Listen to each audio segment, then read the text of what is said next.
Welcome, my dear friends. This is Dr. Padala Tirupati, Assistant Professor, Department of Botany, Government Degree College for Women, Jagityaal. మనం TSET సంబంధించినటువంటి paper 1 29 సబ్జెక్టులో ఉస్మానియా విశ్వవిద్యాలయం నిర్వహిస్తున్నటువంటి రాష్ట్ర స్థాయి అర్హత పరీక్ష state level eligibility test for assistant professors and lectureship for various degree and PG colleges and universities. So that's why my dear friends, ఈరోజు మనం 2022లో జరిగినటువంటి అంటే గతంలో జరిగినటువంటి ప్రీవియస్ పేపర్స్కి సంబంధించిన పేపర్ 1లో వచ్చినటువంటి ప్రశ్నలు, వాటికి సంబంధించినటువంటి విశ్లేషణను మనం ఈరోజు తరగతిలో మనం చూస్తున్నాం. ఇది మనం చూస్తున్నటువంటి టిఎస్ సెట్కి సంబంధించి 2022లో జరిగినటువంటి ప్రశ్నపత్రం. మనం పేపర్ 1కు సంబంధించి రీసెర్చ్ అప్టిట్యూడ్ అండ్ టీచింగ్ అప్టిట్యూడ్కి సంబంధించి మనం చూస్తాం. ఇందులో 50 ప్రశ్నలు ఉంటాయి, అన్ని multiple choice questions. Each question carry 2 marks. ప్రతి ప్రశ్నకు 2 మార్కులు ఉంటాయి. మొదటి గంటలో ఇవి మనం పూర్తి చేయాలి, మనకు 100 మార్కులు వస్తాయి. ఈ విషయాన్ని అభ్యర్థులు గమనించాలి. అంతేకాకుండా ఈ క్వశ్చన్స్ అన్ని కూడా మనకు మొత్తం 10 యూనిట్ల నుంచి వస్తాయి. ఒక్కొక్క యూనిట్కి వెళ్ళి మనకు 5 ప్రశ్నల చొప్పున వస్తాయి. కాబట్టి అభ్యర్థులు గమనించాలి. నేను విశ్లేషిస్తూ చెప్పేటువంటి క్రమంలో కూడా మీకు డెఫినెట్గా ఇది ఏ చాప్టర్ నుంచి వచ్చిందో కూడా నేను చెప్తాను. సో మొదటి 5 ప్రశ్నలు టీచింగ్ అప్టిట్యూడ్ నుంచి వస్తాయి. చూడండి, మొదటి ప్రశ్న చూడండి. Prior to teaching the teacher does. బోధనకు ముందు ఉపాధ్యాయుడు చేసేది. ఏం చేస్తాడు? లక్ష్యాలను గుర్తిస్తాడా, బోధన పాఠ్య ప్రణాళికను తయారు చేసుకుంటాడా, విద్యార్థుల ఆసక్తులను తెలుసుకుంటాడా, ఆల్ ద ఎబో పైవన్నీ. డెఫినెట్గా మనం ఒక ఆన్సర్ చూడగానే ఇమీడియట్గా ఆన్సర్ చేయకూడదు. ఏం చేయాలి? మనం లక్ష్యాలను ఖచ్చితంగా గుర్తుపెట్టుకోవాలి. Define objectives, identification of the objectives, ముఖ్యంగా preparation of teaching lesson plan, ముఖ్యంగా బోధన పాఠ్య ప్రణాళికను తయారు చేసుకోవాలి. అంటే లెసన్ ప్లాన్ తయారు చేసామంటే మనం బోధనకు సిద్ధం అయ్యామని అర్థం. ఈ విషయాన్ని అభ్యర్థులు గమనించాలి. తర్వాత మూడవది preparation of teaching lesson plan. తర్వాత మూడవది విద్యార్థుల ఆసక్తులను తెలుసుకోవాలి. అంటే know the interest of the students. All students are not equal, every individual is unique. ప్రతి వ్యక్తి తనకంటూ ఇండివిజువల్ డిఫరెన్సెస్ చూపిస్తారు. కాబట్టి ఈ విషయాన్ని గమనించుకోవాలి. కాబట్టి పైవన్నీ మనకు ఆన్సర్గా చెప్పాలి. Second question, which of the following factors least contributed to effectiveness of teaching. అంటే బోధనకు ఈ కింది వల్ల బోధనను ప్రభావవంతంగా ఉంచడానికి దోహదపడే కారకాల్లో అత్యల్ప ప్రాధాన్యత కలిగి. అంటే లీస్ట్ కాంట్రిబ్యూషన్ అంటే మిగతా 4 ఆప్షన్లో 3 చాలా ఎక్కువ ప్రాధాన్యత ఇస్తే ఏదో ఒకటి తక్కువ ప్రాధాన్యత. చూడండి, అంటే తక్కువ ఇచ్చేది మనం పెట్టాలి. ఉపాధ్యాయుల విషయ పరిజ్ఞానం, ఇది మంచి, అంటే ఇది చాలా అవసరం. తర్వాత ఉపాధ్యాయుల భావ ప్రసార నైపుణ్యాలు, communication skills of the teacher. టీచర్కు భావ ప్రసార నైపుణ్యాలు ఉండాలి, ఇది కూడా కంపల్సరీ అవసరమే. తరగతి గది నిర్వహణలో ఉపాధ్యాయుని సామర్థ్యం. Teachers competencies in managing the classroom transactions. Classroom ట్రాన్సాక్షన్స్కి సంబంధించి మనం డెఫినెట్గా ఈ అంశాలు ఉపాధ్యాయునికి అవసరం. కానీ అడిగిన ప్రశ్న ఏంటి? లీస్ట్ కాంట్రిబ్యూట్ అంటే అత్యల్ప ప్రాధాన్యత గల కారకం. ఈ ఫ్యాక్టర్స్లో విద్యార్థులు ఉపాధ్యాయుని గల individual personal contacts. So personal contacts అనేటువంటివి మనం కంపల్సరీ ఉండాలని లేదు. ఇవి చాలా తక్కువ మనకు పరిగణలోకి తీసుకోవాల్సినటువంటి అంశం. ఈ విషయాన్ని అభ్యర్థులు గమనించాలి. తర్వాత థర్డ్ క్వశ్చన్ మనం చూసినట్లయితే, ఈ కింది వల్ల బోధనను అత్యల్పంగా ప్రభావితం చేసే కారకం. Which of the following factors least effecting teaching. ఇది కూడా తక్కువ ప్రభావితం చేసే కారణం. బోధన పట్ల ఉపాధ్యాయుని వైఖరి. మనకి ఎప్పుడైనా టీచింగ్ మీద మనకు చాలా ప్యాషన్గా ఉండాలి. కాబట్టి మన వైఖరి చాలా ఇంపార్టెంట్. ఉపాధ్యాయుని జీవితానికి సంబంధించిన సమాచారం, పనికి మాలినటువంటి మాటలు, పనికి రానటువంటి అంశాలు, ఏదో కాలం వెలిపుచ్చడానికి టైంపాస్గా మాట్లాడే అంశాలు అనమాట. ఇట్లాంటివి ఈ బయోగ్రఫీ డాటా అనేటువంటి మనం చెప్పకూడదు. ఇది అత్యల్పంగా బోధన ప్రభావితంగా చేస్తుంది. మరి మిగతావన్నీ కూడా ఎఫెక్టివ్నెస్ చూపిస్తారు. చూడండి, టీచర్ సెల్ఫ్ ఎఫికసీ అంటే ప్రభావశీలత, యాక్టివ్గా ఉండడం, చురుకుగా ఉండడం. Teacher skills managing and monitoring. మనం క్లాస్ రూమ్లో ఎలా మేనేజ్ చేయగలుగుతున్నాం. దాంతోపాటు చాలా interaction during the class hours. Teachers eye contact among the peer. వాళ్ళందరికీ సంబంధించినటువంటి అంశాలను టీచర్ గుర్తు చేస్తున్నాడా అనేటువంటిది ఇంపార్టెంట్. కాబట్టి ఇక్కడ అత్యల్పంగా ప్రభావితం చేసేది ఏంటి? ఉపాధ్యాయుని జీవిత చరిత్రకు సంబంధించిన సమాచారం. వానికి కావాల్సింది ఏంటంటే మన జీవిత చరిత్రలు చెప్తే అర్థమవుతుందా? No need to tell any other biographies, but we should interact with the students with full of competencies, full of knowledge, full of subjects. That is more important.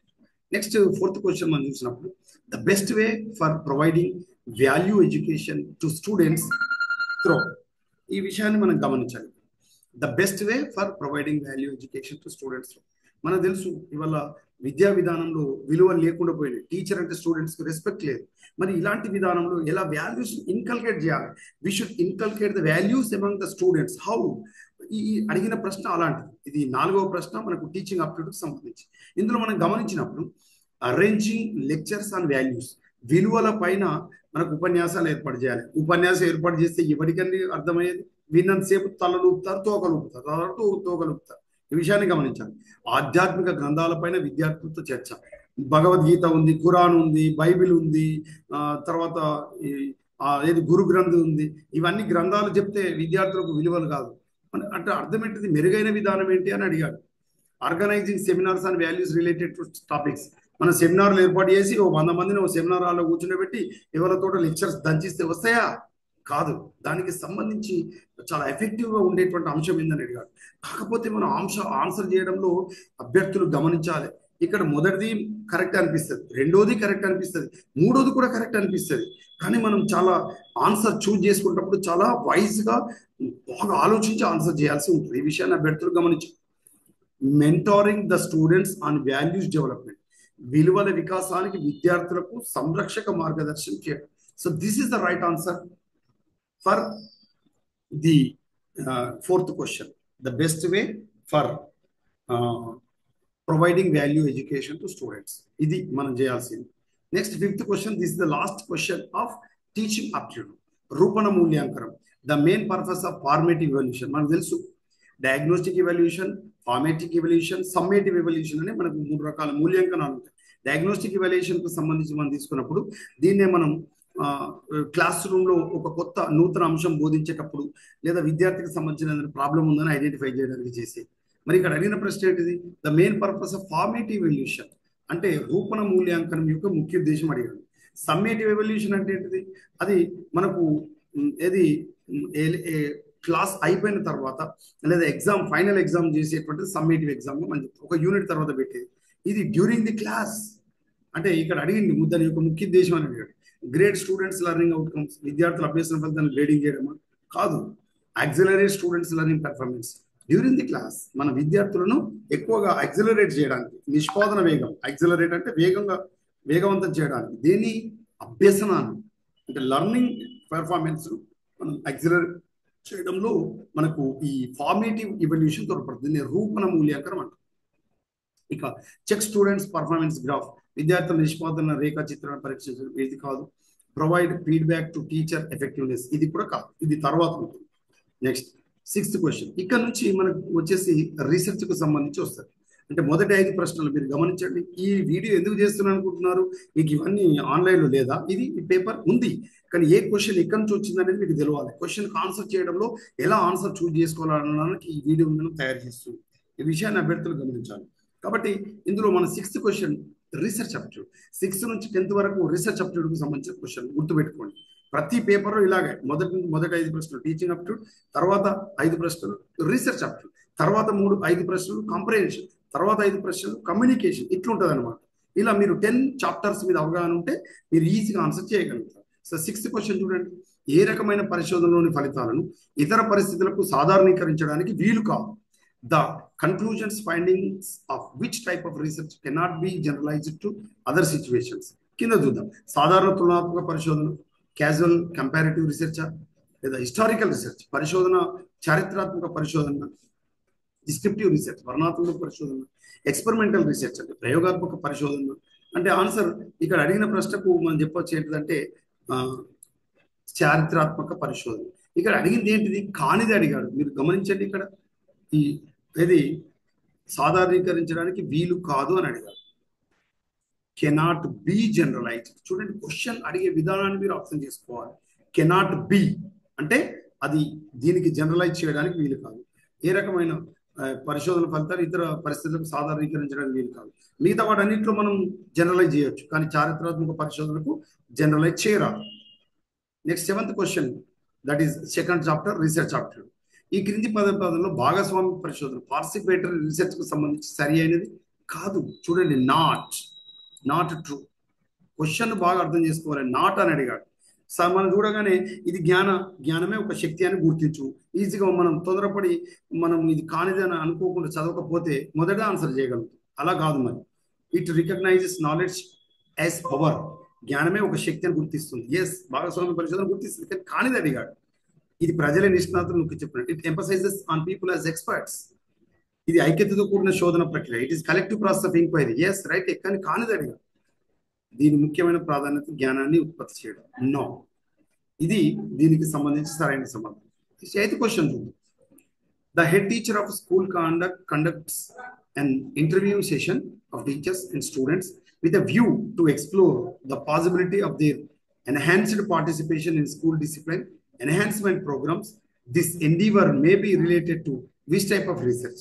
అంటే ఒక ప్రధానోపాధ్యాయుడు పాఠశాలలో క్రమశిక్షణ సాధించడం మరి వివిధ కార్యక్రమాలు పెంపొందించే విషయమై ఉపాధ్యాయులతో విద్యార్థులతో ముఖాముఖి ఇంటర్వ్యూ ఏర్పాటు చేయుట ప్రయత్నాన్ని ఏ రకమైన పరిశోధనకు సంబంధించి చెప్పుకోవచ్చు? ఎవల్యూషన్ రీసెర్చ్ అంటే మూల్యాంకన పరిశోధన, ఫండమెంటల్ రీసెర్చ్ అంటే మౌలిక పరిశోధన, యాక్షన్ రీసెర్చ్ చర్యాత్మక పరిశోధన, అప్లైడ్ రీసెర్చ్ అనువర్తన పరిశోధన. అంటే ఎప్పుడైనా గుర్తుపెట్టుకోండి, స్కూలుకు సంబంధించి లేదా ఇండస్ట్రీకి సంబంధించి ఏదేని ఒక అంశం జరిగిన తర్వాత లేదా ఇమీడియట్ గా దాన్ని పెంపొందించే ప్రయత్నం కోసం చేసేదంతా కూడా యాక్షన్ రీసెర్చ్ గా మనం గుర్తుపెట్టుకోవాలి. ఈ విషయాన్ని అభ్యర్థులు గమనించాలి. నెక్స్ట్ 9th క్వశ్చన్ మనం చూస్తాం. A detailed description of methodology of research is not required. Input required. Not required. Question student is not required. Not అనగా అంటే పూర్తి స్థాయి పరిశోధన పద్ధతికి ఈ కిందిది అవసరం లేదు. నాట్ రిక్వైర్డ్ అన్నాడు. అవసరం లేనిది అనేది. అంటే మిగతా ఈ 4 ఆప్షన్లు 3 అవసరం అయితే 1 అవసరం లేదు. డాక్టర్ లెవెల్ థీసిస్, డాక్టర్ స్థాయి పరిశోధన సైద్ధాంతిక గ్రంథం, మాస్టర్ లెవెల్ పరిశోధన సైద్ధాంతిక గ్రంథం, పీజీ స్థాయి పరిశోధన డిజర్టేషన్. పీజీ లెవెల్లో మనం ఎంఎడ్ కానీ లేదా పీజీకి సంబంధించినటువంటి వాటిలో ప్రాజెక్ట్ డిజర్టేషన్ సబ్మిషన్ చేయాల్సి ఉంది. Conference paper. సో ఇది మనకు ఏది detail description methodology for research కు సంబంధించి మన కాన్ఫరెన్స్ పేపర్లు పూర్తి స్థాయికి మనకు పరిశోధన పద్ధతికి ఇది అవసరం లేదు, దీని అవసరం ఉండదు. Next 10th question. ఇది మనకు second chapter second unit research aptitude. ఇది లాస్ట్ క్వశ్చన్ చూడండి. ఇది కూడా కానిది అడిగాడు. From the following list of statements identify the set of which does not have negative implications. Negative implications కానిది రీసెర్చ్ ఎథిక్స్. అంటే ఈ కింది వారిలో ఏది పరిశోధనలో నైతికతకు వ్యతిరేకమైనది కాదు. అంటే నైతికతకు 3 వ్యతిరేకమైన కింద ఉంటాయి, ఒకటి కానిది ఉంటుంది. చూడండి, ఒక పరిశోధకుడు ఇతర పరిశోధన ఫలితాన్ని విమర్శనాత్మకంగా గమనించడం, ఇది వ్యతిరేకమైనది కాదు. ఇదే రైట్ ఆన్సర్. మరి వ్యతిరేకమైన ఏంటివి అంటే నెగటివ్ ఉన్న ఏంటి అనమాట? సరైన రెఫరెన్స్ లేకుండా సంబంధ అధ్యయనాన్ని సూచించడం. Without reference without proper references మనం చూపించకూడదు యాక్చువల్గా. తర్వాత conduct of practitioners is screen in term of reported research evidence. పరిశోధకుని సత్శీలతను పరిశోధన నివేదిక రుజువుల ఆధారంగా, ఇది కూడా కాదు. Next both policy making and policy implementing process are regulated in terms of preliminary studies. పాలసీలను తయారు చేయడం, అమలు చేయడం అనే ప్రక్రియ ఇంతకుముందు చేసిన అధ్యయనాన్ని నియంత్రించడం ద్వారా. ఈ 3 మనకు వ్యతిరేకమైనవి ఉంటాయి. ఇది ఒక్కటి మాత్రం వ్యతిరేకం కానిది, నైతికతకు వ్యతిరేకం కానిది. ఓకే, అంటే ఇవి యాక్సెప్ట్ చేసేది. ఒక పరిశోధకుడు ఇతర పరిశోధకులను విమర్శాత్మకంగా గమనించడం, ఇది మనం అక్సెప్టబుల్ ఇన్వైటబుల్ అనుకుంటాం. కానీ ఇక్కడ నెగటివ్ కానిది అని అడిగాడు. మిగతా 3 నెగటివ్, ఇది ఒకటి నెగటివ్ కానిది, అంటే ఇది ఒకటే పాజిటివ్ అనమాట. క్వశ్చన్ బాగా అర్థం చేసుకోవాలి. ఇక నెక్స్ట్ వచ్చేసరికి 11th to 15 నేను చెప్పాను కదా, కాంప్రహెన్షన్. ఒక పారాగ్రాఫ్ ఇస్తాడు. 11 to 15 ఒక పారాగ్రాఫ్ ఇస్తాడు. ప్యాసేజ్ ఇచ్చి ఈ ప్యాసేజ్ మొత్తం చదవమంటాడు. ఈ ప్యాసేజ్ మొత్తం చదివిన తర్వాత ఇందులో ఉండేటువంటి 5 ప్రశ్నలు ఇచ్చి ఈ 5 ప్రశ్నలకు ఒక్కొక్క ప్రశ్నకు ఒక్కొక్క 2 మార్కులు ఉంటాయి. 5 ప్రశ్నలు 5 2 10 మార్కులు ఉంటాయి ప్యాసేజ్. దీన్ని మనం ఆన్సర్ చేయగలగాలి. ప్రతి పేపర్లో పేపర్ 1లో డెఫినెట్ గా మనకు 11 to 15 థర్డ్ యూనిట్ కాబట్టి ఇందులో ఇవి మనకు 10 మార్క్స్ తీసుకొచ్చి పెడితే 5 క్వశ్చన్లు వస్తాయి. ఇక నెక్స్ట్ 15 to 20 వరకు కమ్యూనికేషన్ కి సంబంధించి చూడండి. ది వుండ్ అంటే 16 నుంచి మనకు కమ్యూనికేషన్ కి సంబంధించి చూడండి. ఈ కింది వాటిలో ఒకటి సమర్థవంతమైన సంభాషణకు దూరంగా ఉండాలి, దాన్ని కనుగొనండి. One of the following should be avoided for effective communication. Find out అంటే ఏంటిది? ఏదో ఒకటి షుడ్ బి అవాయిడెడ్, ఏదో ఒకటి దూరంగా ఉండాలి. దేనికోసం? Effective communication. అంటే సమర్థవంతమైనటువంటి భావ ప్రసారణకు కోసం ఇది ఒకటి దూరంగా ఉంచితే మిగతా అన్ని పర్ఫెక్ట్ గా మనకు ఉంటది అనమాట. సంస్కృతుల మధ్య అవగాహన, అంబిగ్యూటీ సందిగ్ధత. మూడవది వ్యక్తి యొక్క రూపం అంటే ఫిజికల్ అపియరెన్స్, స్పీకర్ యొక్క అపియరెన్స్, ఫిజికల్ డిజబిలిటీస్, స్పీకర్ యొక్క ఫిజికల్ హ్యాండిక్యాప్డ్ అవి ఇవి ఎఫెక్టివ్ కమ్యూనికేషన్కి సంబంధమే లేదు. శారీరక వైకల్యాలు కానీ వ్యక్తి యొక్క రూపం అంటే నేను లావుగున్నానా, బక్క చిక్కున్నానా, బొద్దుగున్నానా, అందంగా ఉన్నానా, వైట్గా ఉన్నానా, చాలా స్మార్ట్గా ఉన్నానా, ఇవన్నీ ఏం అక్కర్లేదు. రూపం అవసరమే లేదు ఎఫెక్టివ్ కమ్యూనికేషన్. అయినా మీరు నా వీడియో చూస్తున్నారు, మీరు ఇక్కడ గమనించండి. నేను అందంగా లేకపోయినా నా వీడియో మీరు చూస్తున్నారు అంటే రూపం అవసరం లేదు. అంబిగ్యూటీ, సో ఇది డెఫినెట్గా ఇది ఎఫెక్టివ్ కమ్యూనికేషన్ దూరంగా ఉంచాలి. ఒకవేళ అంబిగ్యూటీ ఉంటే ఎఫెక్టివ్ కమ్యూనికేషన్ అనేటువంటిది ఉండదు. ఈ విషయాన్ని అభ్యర్థులు గమనించాలి. అంటే సందిగ్ధ స్థితిలో మనం ఏం మాట్లాడలేము. నాకు డౌట్ఫుల్ ఉందనుకో, నేను మీతో ఇంత ఎఫెక్టివ్గా మాట్లాడగలుగుతాను, మీరు ఈ వీడియో వింటారా? కాబట్టి ఎఫెక్టివ్ కమ్యూనికేషన్కు ఇది ఒకటి దూరం. మిగతా అన్ని కూడా ఎఫెక్టివ్ కమ్యూనికేషన్ ఇలాంటిది ప్రభావితం చేయదు, ఇది ఒకటి మాత్రం ప్రభావితం చేస్తుంది. అందుకే ఎఫెక్టివ్ కమ్యూనికేషన్ సందిగ్ధకు దూరంగా ఉన్నట్లయితే డెఫినెట్గా ఎఫెక్టివ్ కమ్యూనికేషన్ ఉంటుంది. నెక్స్ట్ కమ్యూనికేషన్లో నెక్స్ట్ క్వశ్చన్, సెకండ్ క్వశ్చన్ అనమాట. 17th, సమర్థవంతమైన తరగతికి ఉండవలసిన కొన్ని లక్షణాలు. Which of the following are the characteristic feature of an effective classroom? అంటే సమర్థవంతమైనటువంటి క్లాస్ రూమ్ ఉండాల్సిన. చూడండి, లర్నింగ్ ఈ స్టూడెంట్ సెంటర్. డెఫినెట్ గా మీరు రేపు ఎగ్జామ్ లో టీచింగ్ ఎలా ఉండాలి అంటే స్టూడెంట్ సెంటర్ గా ఉండాలి, లర్నర్ సెంటర్ గా ఉండాలి, టీచర్ సెంటర్ గా ఉండకూడదు. సో ఇది రైట్ ఆన్సర్. ఉపాధ్యాయులు మాత్రమే పాల్గొనాలి. టీచర్ సెంటర్ ఉంటే ఎవడింటారు అబ్బాయి, ఎవడినట్టు. కాబట్టి ఖచ్చితంగా మన క్లాస్ రూమ్ స్టూడెంట్ సెంటర్ ఉండాలి, టీచర్ సెంటర్ ఉండకూడదు. ఇన్స్ట్రక్షన్స్ ఈజ్ వ్యారీడ్, బోధన వైవిధ్యంగా ఉండాలి. నేను మాట్లాడుతున్నప్పుడు నా బాడీ లాంగ్వేజ్, గెస్టర్స్, పోస్చర్స్, అదేవిధంగా నా పదజాలంలో స్ట్రెస్ అండ్ ఇంటోనేషన్ కొద్ది ఒత్తి పలకాలి, కొన్ని నెమ్మదిగా మాట్లాడాలి. అలా అంతేకాకుండా మధ్య మధ్యలో కాస్త విరామం ఇవ్వాలి. దానివల్ల ఏమవుతుంది, బోధన వైవిధ్యంగా ఉంటుంది, చూసేవాళ్ళు. ఇక మధ్య మధ్యలో హ్యూమర్ పండించాలి, జోక్స్, అది ఎఫెక్టివ్గా ఉండాలి. అట్లా లర్నింగ్ ఈజ్ రిలేటెడ్ లైఫ్, నేర్చుకోవడం అనేది జీవితానికి సంబంధించి ఉండాలి. డెఫినెట్గా మనం నేర్చుకుంటే మనకు ఉద్యోగం వస్తుంది, మనం నేర్చుకుంటే మనకు అది ఫ్యూచర్లో మనకు ఒక పొజిషన్లో మనం ఉంటాం, ఇది భవిష్యత్తులో మనకు ఉపయోగపడుతుందనే భావన విద్యార్థులు కలిగించాలి. That was has a feedback, దీనికి ఫీడ్బ్యాక్ ఉండాలి అనేటువంటిది ఇది అవసరం లేదు. స్టూడెంట్స్ ఆర్ ఎంగేజ్, విద్యార్థులు అందరూ కూడా ఖచ్చితంగా పాల్గొనే విధంగా ఉండాలి. అప్పుడు ఖచ్చితంగా అది సమర్థవంతమైన తరగతి గది అని చెప్పుకుంటాం.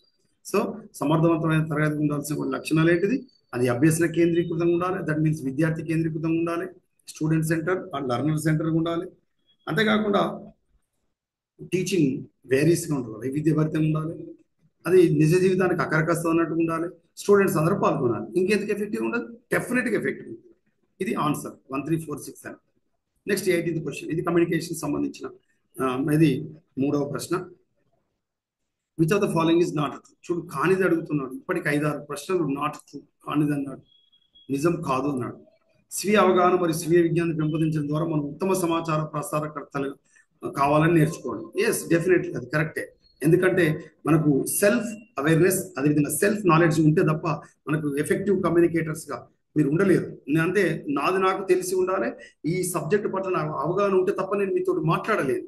ముందు దీని పట్ల నాకు కంప్లీట్ అవగాహన ఉండి దీని ఏది నా సమాచారం, దీని యొక్క విజ్ఞానం నాకు ముందే తెలిసి ఉండాలి. ఇప్పుడు మాత్రమే నేను మీతోటి మాట్లాడగలుగుతాను. సో ఇది అవసరం. కానీ క్వశ్చన్ ఏంటిది, కానిది అడిగాడు, నిజం కానిది అన్నాడు. ఇది నిజమైంది మొదటిది. రెండోది చూద్దాం. The forms of non verbal communication include facial expression, eye contact and personal appearance.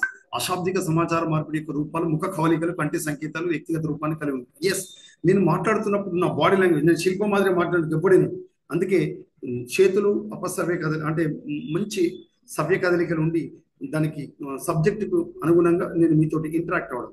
Body language, నా ఐ కాంటాక్ట్స్ అంటే నేను మీతో చూస్తున్నాను, అందరినీ గమనిస్తున్నాను క్లాస్ రూమ్లో. అంతేకాకుండా నా తల మూమెంట్, ఇవన్నీ కూడా ఎఫెక్టివ్ కమ్యూనికేషన్కు ఉపయోగపడతాయి. అశాబ్దిక సూచన ఒక సంస్కృతి మరొక సంస్కృతి భిన్నంగా లేకపోవడం. యాక్చువల్గా భిన్నంగా లేకపోవడం అనే సమస్య లేదు, ఖచ్చితంగా ఉంటాయి. కాబట్టి ఇక్కడ ఇది ఏంటి, కానిది అన్నాడు. కాబట్టి ఇది ఆన్సర్. ఫోర్త్ చూద్దాం. చురుకైన శ్రవణ నైపుణ్యాలు అవగాహన పెంపొందించడానికి మరియు ఇతరుల అశాబ్దిక సంకేతాలను పర్యవేక్షించడానికి ఉపయోగించడం. ఎస్, ఇది ఎఫెక్టివ్గా ఉంటుంది.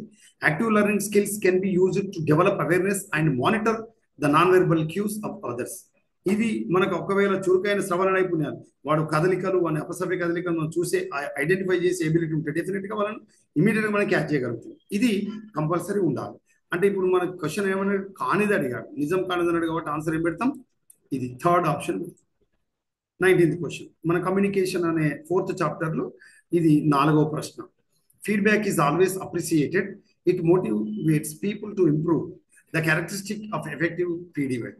మరి అభిప్రాయం ఎల్లప్పుడూ ప్రశంసించబడుతుంది, ఇది ప్రజలను మెరుగుపరచడానికి ప్రోత్సహిస్తుంది, సమర్థవంతమైన అభిప్రాయం యొక్క లక్షణం. జనరల్గా ఫీడ్బ్యాక్ అనేటువంటి క్లాస్ రూమ్లో కానీ లేదా ఏం జరుగుతుందని మనం తెలుసుకోవడం ద్వారా ఖచ్చితంగా మనల్ని మనం మెరుగుపరచడం అనేది తోడ్పడుతుంది. అదే దేన్ని మెరుగుపరుస్తుంది, ఇది ఏ విధంగా ఉండాలి అంటే the characteristic of effective feedback అంటే దేని యొక్క లక్షణంగా మనం భావిస్తాం. ఇట్ షుడ్ బి రెగ్యులర్, ఇది రెగ్యులర్గా నిర్వహించాలా. It should be non reciprocal, ఇది పరస్పరం కానిదిగా ఉండాలా.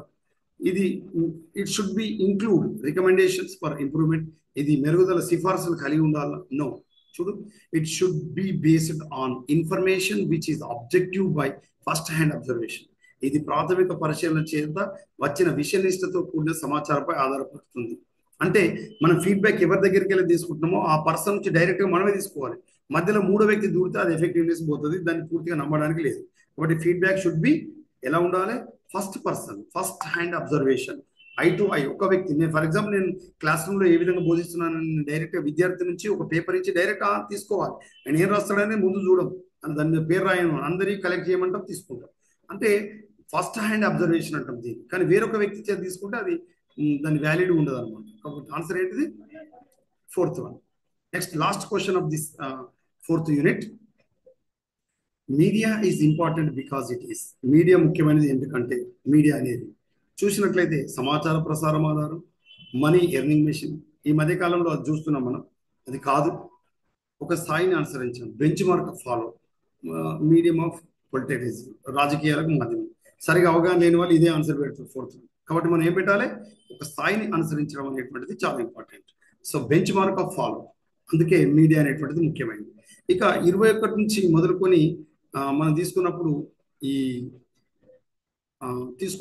దేనికి సంబంధించిన అంటే మ్యాథమెటికల్కి సంబంధించిన 21 నుంచి 25 వరకు మనకు మ్యాథ్స్కి సంబంధించినటువంటి అంశాలు ఉంటాయి. చూడండి, 21వ ప్రశ్న మనం చూసినప్పుడు, ఒక రైలు అదే దిశలో సైకిల్ పై వెళ్తున్న ఇద్దరు వ్యక్తులను వరుసగా 12 మరియు 18 సెకండ్ల సమయంలో దాటినది. ఇద్దరు వ్యక్తుల సైకిల్ వేగం గంటకు కిలోమీటర్లలో 9 మరియు 18గా ఉండొచ్చు. అప్పుడు ఆ రైలు పొడవు మీటర్లు. అంటే ఇది ఏమడిగాడు, కాలము, దూరం, వేగం అడిగాడు. 10th క్లాస్ వరకు స్పీడ్, టైము, డిస్టెన్స్ వీటికి సంబంధించి. దీనికి రైట్ ఆన్సర్ 90. ఓకేనా, మీరు ఇది చూసుకోండి. మీరు ఎగ్జామ్లో ఇది ఖచ్చితంగా ప్రతి ఎగ్జామ్లో ఈ క్వశ్చన్ కంపల్సరీ ఉంటుంది, స్పీడ్, కాలము, దూరం, వేగానికి సంబంధించి. నెక్స్ట్ క్వశ్చన్ మనం చూసినప్పుడు మ్యాథ్స్లో రెండవది, అంటే దట్ మీన్స్ 22nd క్వశ్చన్. 2 కాయిలాలు ఏ మరియు బీలు తొట్టిని వరుసగా 2 మరియు 3 గంటలు స్వతంత్రంగా నింపగలవు. ఒకేసారి 2 కాయిలాలు తెరిస్తే ఆ తొట్టి ఎన్ని నిమిషాలు నింపబడుతుంది అంటే నల్లాలు అనమాట.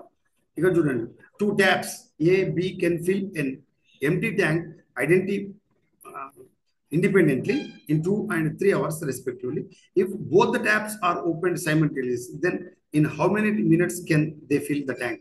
ఇలాంటి ప్రశ్న మీరు గమనిస్తే, ఒక వ్యక్తి 10 బొమ్మలు తయారు చేయడానికి 20 రోజులు పట్టింది, ఇంకో వ్యక్తి వేరే బొమ్మలు తయారు చేయడానికి 18 రోజులు పట్టింది, ఇద్దరు కలిసి ఎన్ని రోజులు తయారు చేయగలుగుతారు? ఇలాంటి ప్రశ్నలు కూడా అడుగుతారు.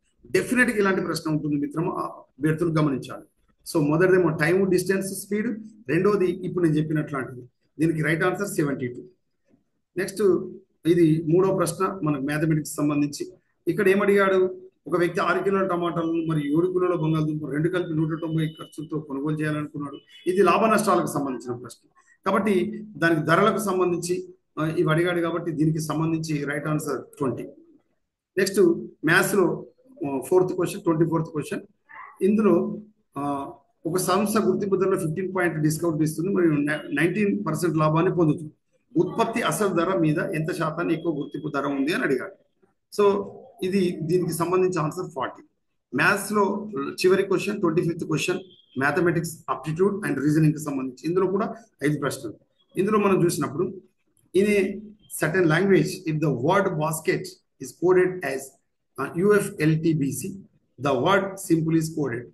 అంటే దీనికి సంబంధించి మనకు సింపుల్ అనేది ఏం కోడ్ చేయబడుతుంది అని అడిగాడు. ఒక నిర్దిష్ట భాషలో బాస్కెట్ అంటే UFLTBC అని. మరి సింపుల్ అంటే ఏంటిది? దీనికి రైట్ ఆన్సర్ FMQNJT. ఇది మనం మ్యాథమెటిక్స్ సంబంధించి గుర్తుపెట్టుకోవాలి. ఓకేనా?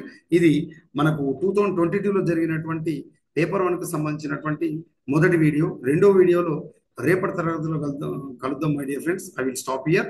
టుమారో నెక్స్ట్ వీడియోలో మళ్ళీ మనం ఈ కలుద్దాం డెఫినెట్గా. మీరు ప్రీవియస్ పేపర్స్ను అనలైజ్ చేస్తున్నప్పుడు ఈ విధంగా చదివితే డెఫినెట్గా మీరు ఎగ్జామ్లో మంచి స్కోర్ సాధిస్తారు. I wish you all success.